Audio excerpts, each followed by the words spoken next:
This is Jackie from Bronx Baubles bringing you another exciting video. I'm incredibly excited about this video because I'm bringing you an incredible jewelry haul. Take a look at all these fabulous finds. And inadvertently and serendipitously, I realized I was inspired from this last haul, which was probably from the end of December through January into February. And inadvertently, I was inspired by Miss Iris Apfel, who is my incredible favorite style icon. So if you want to take a look at this haul and see how I was inspired by Miss Iris Apfel, then stay with me. And you know what? Let's just get this video started.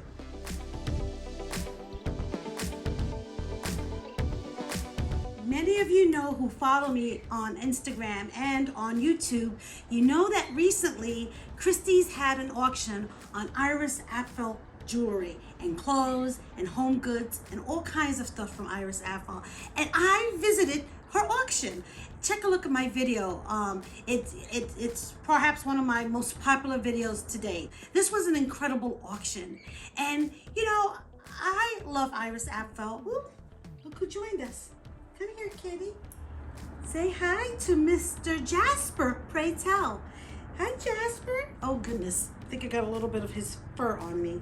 But thank you, Mr. Jasper. I realized that when I was putting this video together, that this video is really about my inspiration of Iris Apfel jewelry. So, without further delay, let me just go ahead and dig into this incredible haul, because you don't want me jibber jabbering. So I went to a New Jersey thrift store in December, I believe it was, and I found this amazing Alexis Bittar lucite bangle with rhinestone, and it's signed by the designer. So this is definitely a designer piece. And I just fell in love with it. I paid a little bit more than I normally do because I knew Alexis Bittar's work, and he uses Swarovski crystals in his pieces. And when I went to the auction house, lo and behold, there was a lot of, and I mean not just a lot, but like a lot, an auction lot of Alexis Bittar lucite bangles that Miss Iris Apfel collected, and it was part of the collection. And this lucite, realized, I'm going to put the dollar amount because I don't remember off the top of my head, for this lot. Anyway, this is a beautiful, beautiful piece of hers. And then Miss Iris Apfel was really, really known for her bangles. And I ended up buying this bangle at a thrift store here in the Bronx. And then a few weeks later, I found the matching ring. And you guys know how much I love my complete set. Let me just put this on. When I went to the auction, there was a bangle very similar to this one being sold at the auction. I think that I'm just heavily influenced by her, and it sort of seeped into my DNA because I studied her for so long. And so these pieces are really becoming, you know, things that I sought out and seek out when I'm in my hunt. OMG, I ended up finding this crushed mirror bangle. I just fell so deeply in love with this. And it was like $5. And I bought this at a thrift store in the Bronx. And it has this like coffee colored mirrored stone. And it kind of felt like it was, a deconstruction of a mirrored glass. And when you look into it, you can see your reflection coming back at you in pieces. And I just felt really profound about that, and I had to have it. It was my favorite piece. Lo and behold, as I'm going through my pictures of the Iris Apfel auction, there in the basket was a very similar, a crushed mirrored bangle just like this. And of course, since we're kindred spirits and I'm part of Miss Iris Apfel's tribe, I was drawn to something that she was drawn to. So I love that. And then I found this bracelet. Actually, it's a cuff. Cuffs, the difference between a bracelet and a bangle is this is a bangle. It has a complete uniform circle. This is also a bangle. This is a cuff because it has an opening, and then the bracelet has attachment where you make an enclosure. So I was really attracted to this because I knew what it was. This is eggshell. This is an eggshell marquetry cuff, and I believe the base of this is wood, and it's lacquered, and it has two different marquetry of eggshells, and it's just a stunning piece. And I know that eggshells have a lot of different meanings in different cultures, and so in the African culture, eggshells means fertility and birth and rebirth, because it's an egg. Think of an egg and the fertility of an egg, as well as a little chicken or little birdie coming out of the egg. And in the Jewish religion, during Passover, it means sacrifice. Eggshells were used in jewelry since the beginning of time almost. And through even the Art Deco, there was a whole big resurgence of using eggs in marquetry jewelry for the Art Deco period. And now I see it in this cuff, and I just think it's just stunning and beautiful, and I love the symbolism and I love the meaning of it. Miss Apfel was always crazy about her bangles, and I found this set. There's two sets of 3 different colors. I always tend to buy them, and Miss Apfel had her jewelry in these big bowls, and she had them also in huge baskets. And I have so many bangles that I'm looking for different ways to store them. And I started to do is find different bowls and different ways of storing my bangles, and this is something that I can totally see Miss Apfel approving. I wish that this bowl was bigger and larger, because I have so many brass bracelets that I love to put in them. But this is an idea for those people out there who are looking for ways to display their jewelry in different areas of their house. So this is in my living room.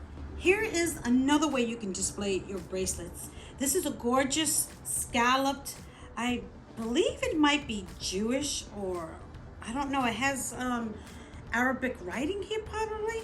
I'm not sure what this is, but it's stunning. So this is something that you could put your bracelets on and display them in other places in your house. Or you could even put your necklaces on this, like this, for example. So this can be a gorgeous way to display some of your jewelry. So here is another necklace. Look at this big bad mamma jamma. Oh my goodness. I fell in love with this. There is an African guy who sells a lot of different housewares. He sells cloth, indigo cloths. He sells wooden objects, and he sells jewelry. And I ended up buying this from him. So much of Iris Apfel will wear something like this. But he told me something really, really interesting. He said that this was amber. And I honestly, I didn't believe him, because I've never seen amber that has a moon glow effect to it. And evidently, this is probably reconstituted amber. So this is the first time I've ever seen amber like this. But lo and behold, I took a black light to it, and sure enough, it was amber, to my surprise. So this month is Black American History Month, and it's MLK Day in the beginning of February. And I wanted to shop Black-owned businesses, because it's really, really important for me to support the minority groups, including African Americans, Latinos, Asian, any ethnic group that's underrepresented.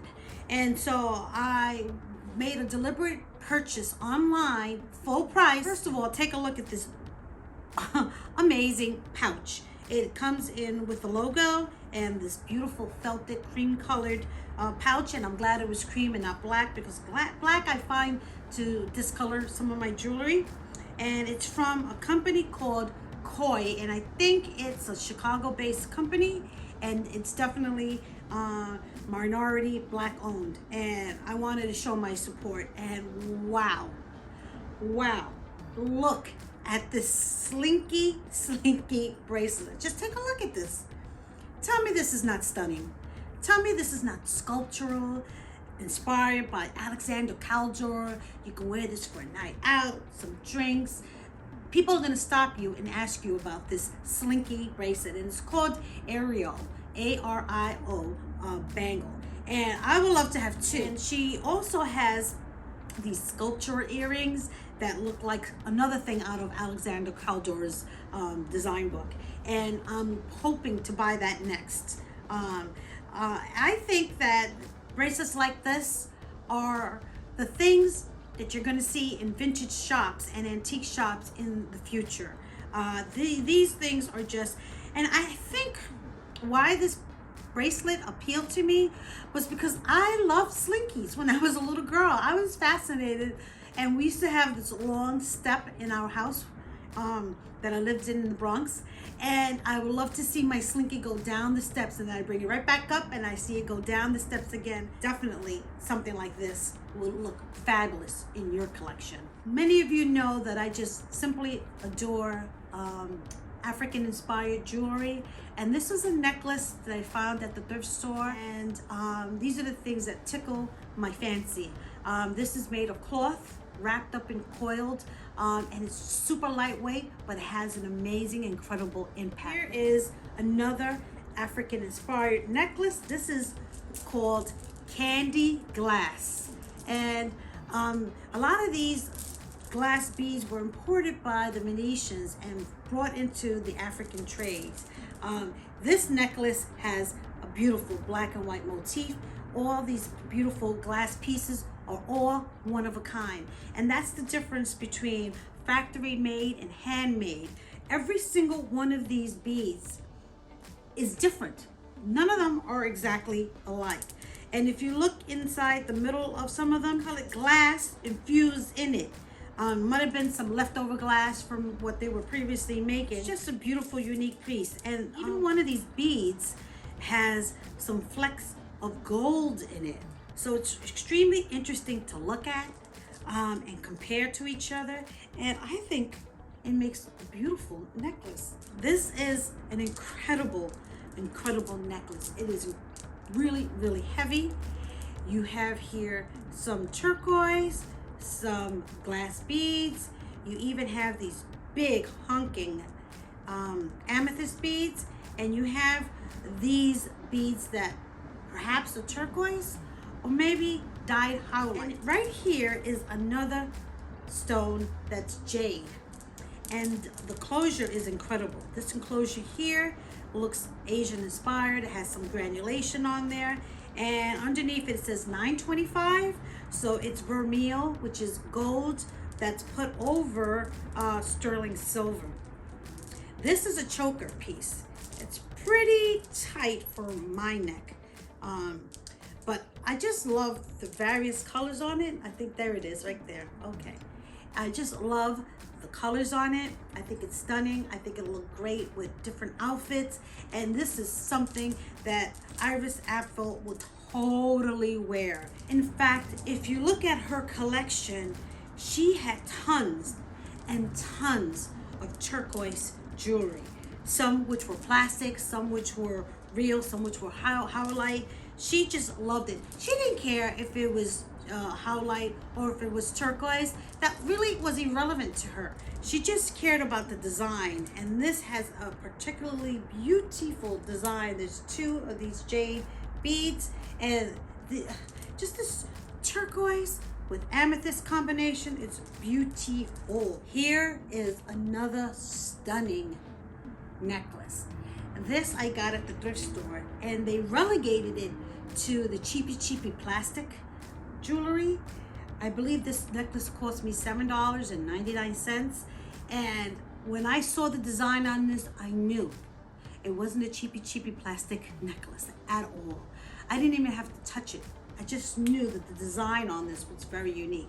But when I held it in my hands, I saw this lucite. You can just feel it, and that's something that you guys should really think about when you're out there looking at plastic jewelry. You know, something like this still has a little heft to it, has a little bit of a weight to it. So usually those are the type of bracelets that I tend to gravitate toward. If you look at the bangles and they feel flimsy and lightweight, probably, unless you really love the design, don't pick those up. Pick up the ones that are thick and heavy like this. And this bead right here, I have really, really excellent eyesight. I can see things without my glasses up front. I can thread a needle, but I can't see as far as this ring light. I saw it said Bellini, Italy. Anytime, this is a tip and a hint for you guys, anytime you see anything with a name brand, but even more so if it has the word Italy in it, grab it right away if it's a good price, because anything that's Italian made to me is top notch. So I saw this necklace and I just had to have it. It's very, very unique. I usually don't get bracelets that have little strings, you know, that stringy elasticity. I don't like those bracelets at all, but this one I made an exception for. This is attributed to a Parisian designer called Marion Godard, and she does a lot of her jewelry with plastic elastic, and that would probably be one of the only plastic elastic jewelry that I would buy. So I saw this, and of course I had to get it. This was under $5, and like I said, it is attributed to Marion Godard, but this is something that Iris Apfel would have totally worn. And I did find pictures of her wearing similar designs like this. And this is another beautiful necklace that I found in the wild. I uppaid for this, and when I say uppaid for it, I think I paid $20 for it. This is, do you guys know what stone this is? I like to test your knowledge on jewelry, because I want you guys to really hone in on learning your jewelry types and styles and designers and such. So do you guys know what stone this is? All right, it's malachite, and it's perhaps one of my most favorite stones. And this has a sterling silver catch on it. And I have, I don't know, maybe 6 or 7, maybe 10 necklaces from malachite. And my dream and idea is to one day wear it all together, like what Iris Apfel would do. She would pile on her jewelry, and she didn't care whether she was wearing something plastic or something, you know, precious like malachite. And the reason why I bought this one in particular was because I love these big round beads, and it's quite heavy. I don't know how I'm going to get 10 necklaces around my neck wearing this. Probably hunch my back wearing it because it's so heavy. This is another necklace I found in a while, and this necklace made me super duper giddy because this is an African made necklace, and it has these amazing different plates on it, plus this beautiful pendant, these stunning cobalt beads. And I love to pile this on layers. It's a really special piece. I don't know a whole lot about it. I have to do some research on it and perhaps maybe do a short on it, because once I learn about these jewelry, I like to pass on the story to you. Get a load of this. This is coral, and some of these are coral beads and some of these are plastic, and it's really hard, and some of it is glass. So let's take a look at this one by one. And you know, Iris Apfel, she loved her coral. She would wear piles of these. And here, take a look at some of the pictures of Iris and her coral. This one is with the head of Buddha. So few, just so fabulous. And this was made with glass beads to imitate coral. And it has this gorgeous tassel. And it's so fabulous to wear this. Look at this. I'm gonna pile these on so you can see what it looks like. I'm gonna take this necklace off. You can just wear it like this and it'll be amazing. But picture this. This is a necklace, a coral necklace. And this is imitation coral with this amazing mother of pearl by another fabulous designer named Kenneth J. Lane. Stunning. And then I found this coral necklace. And this one doesn't have a name brand at all. But look how gorgeous that is. And I wasn't sure if this was real coral or not. They made this coral look so real that I had to take a second look at it. And then I found these two pieces of coral. And this is real coral. And it has two sizes. One longer and one shorter. And this is real coral. And it's made with real tiny cultured pearls. This is a real fabulous piece. So here I am wearing coral, and if Miss Iris Apfel was wearing this necklace set, she would look stunning. She'll probably pile even more on. But ironic enough, I found this all during my recent haul. So there you go. Look out for these pieces. And whether it's real coral or not, you know, would dictate whether it's expensive or not. And a lot of people might not know the difference. So you should study the difference between coral that's made with plastic, that's really stunningly, I mean, it almost could fool anyone, and real coral. The real coral has a little bit more weight to it, and when you hold it, it's a little cold to the touch. That's one of the ways that you can tell whether it's real coral or not. And then you have to look at it and you can see the striations of the coral versus plastic, which is a little bit more smooth and clear, and you might even see some dye marks. So take a look at your coral and see if you can spot some real stuff and pile it all on like Miss Iris Apfel would have done. We're coming down to the final pieces.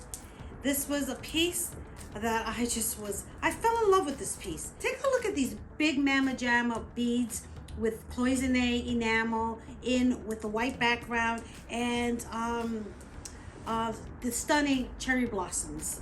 And it's dispersed in different areas.